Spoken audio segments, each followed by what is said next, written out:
প্রচণ্ড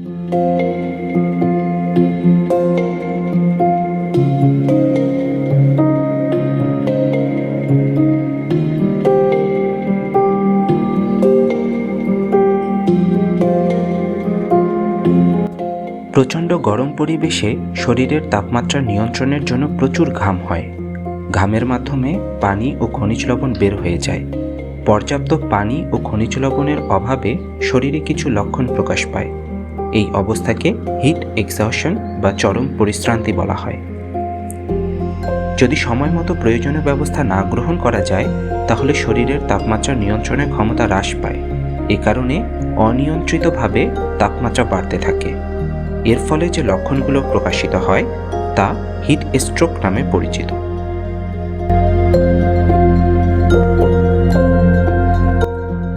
এরকম পরিস্থিতিতে কাউকে যদি 30 মিনিটের মধ্যে ঠান্ডা করা যায়, তাহলে বড় ধরনের ঝুঁকি থেকে রক্ষা পাওয়া যেতে পারে।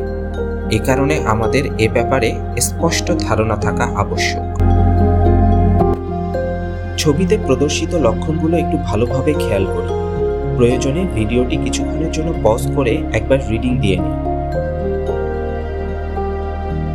লক্ষণগুলোর দিকে ভালোভাবে খেয়াল করলে একটি গুরুত্বপূর্ণ বিষয় জানতে পারা যায়। এক্সহশন বা পরিশ্রান্তি পর্যায়ে শরীরে প্রচুর ঘাম হয় ও ঘামের কারণে ত্বক চিটচিটে হয়ে থাকে। কিন্তু হিট স্ট্রোকে তীব্র গরমেও শরীরে কোনো ঘাম হয় না এবং এ কারণে ত্বক শুষ্ক হয়ে যায়। তাছাড়া হিট স্ট্রোকের ক্ষেত্রে শরীরের তাপমাত্রা অস্বাভাবিকভাবে বেড়ে 104 ডিগ্রি ফারেনহাইট অতিক্রম করে এবং সে সাথে পেশিতে খিঁচুনি ও জ্ঞান হারানোর মতো লক্ষণগুলো দেখা যায়।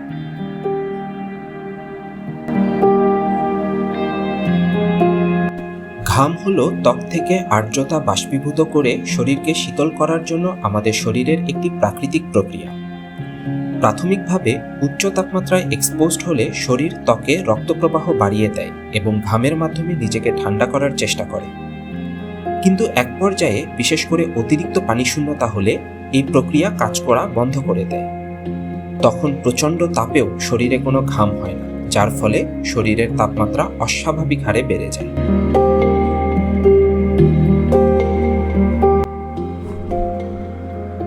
হিট এক্সহশন বা পরিশ্রান্তির উপরোক্ত লক্ষণগুলো প্রকাশ পেলে আক্রান্ত ব্যক্তিকে দ্রুত ঠান্ডা জায়গায় নিয়ে যেতে হবে ও তাকে পর্যাপ্ত বিশ্রামের ব্যবস্থা করে দিতে হবে। এ সময় তাকে স্বাভাবিক তাপমাত্রার ঠান্ডা পানি পান করতে দিতে হবে। তবে যেহেতু ঘামের কারণে পানির সাথে শরীর থেকে লবণও বের হয়ে যায়, তাই প্রয়োজন হলে নির্দিষ্ট নিয়মে তৈরি করা ইলেকট্রোলাইটযুক্ত ওরাল রিহাইড্রেশন সলিউশন, যেমন খাবার স্যালাইন অথবা পানিতে সামান্য খাবার লবণ মিশিয়ে খাওয়ানো যেতে পারে।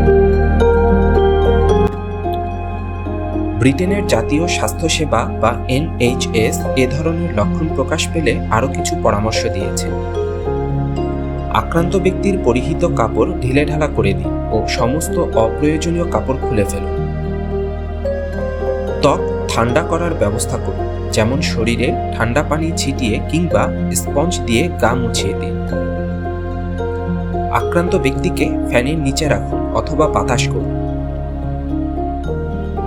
ঘাড়ে এবং বগলের নিচে বরফের প্যাকেট রেখে শরীর ঠান্ডা করা যেতে পারে। আক্রান্ত ব্যক্তি 30 মিনিটের মধ্যে ঠান্ডা হতে শুরু করবে এবং সুস্থ বোধ করবে। তবে আক্রান্ত ব্যক্তিকে সার্বক্ষণিক পর্যবেক্ষণ করুন ও তাকে সুস্থ না হওয়া পর্যন্ত একা রাখবেন না, কারণ 10 থেকে 15 মিনিটের স্বল্প ব্যবধানে তিনি হিট স্ট্রোকের দিকে চলে যেতে পারেন। 30 মিনিটের মধ্যে স্বাভাবিক না হলে অথবা হিট স্ট্রোকের লক্ষণগুলো প্রকাশ পেতে শুরু করলে সর্বোচ্চ গুরুত্বের সাথে জরুরি ভিত্তিতে চিকিৎসকের সঙ্গে যোগাযোগ করুন। এক্ষেত্রে আক্রান্ত ব্যক্তিকে চিকিৎসকের ব্যক্তিগত চেম্বারে না নিয়ে গিয়ে অতি দ্রুত একটি নিকটবর্তী হাসপাতালে নিয়ে যান।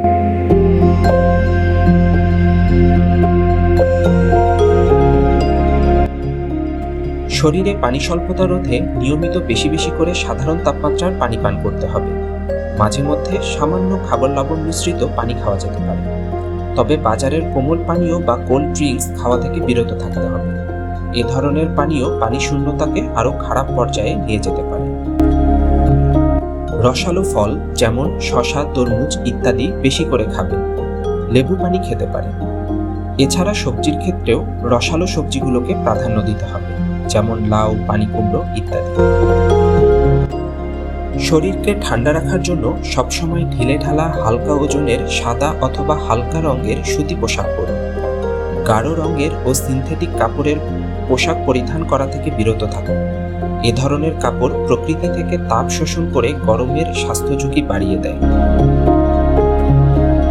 দিনের যে সময় রোদের তাপ তীব্র থাকে, অর্থাৎ সকাল 11টা থেকে বিকেল 3টার মধ্যে জরুরি প্রয়োজন ছাড়া ঘরের বাইরে যাওয়া থেকে বিরত থাকুন। আপনার যদি একান্তই বাইরে যেতে হয় তবে একটি ছাতা ও একটি পানির বোতল সঙ্গে রাখুন।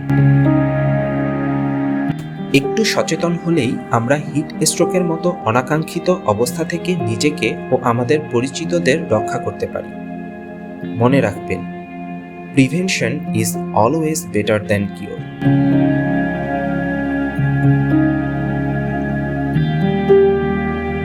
জনস্বার্থে সুস্বাস্থ্যের সৈয়দপুর, ডাক্তার, মেডিকেল স্টুডেন্ট ও সুস্বাস্থ্যের অনুরাগীদের দ্বারা পরিচালিত একটি সম্পূর্ণ অরাজনৈতিক স্বাস্থ্য বিষয়ক স্বেচ্ছাসেবী সংগঠন।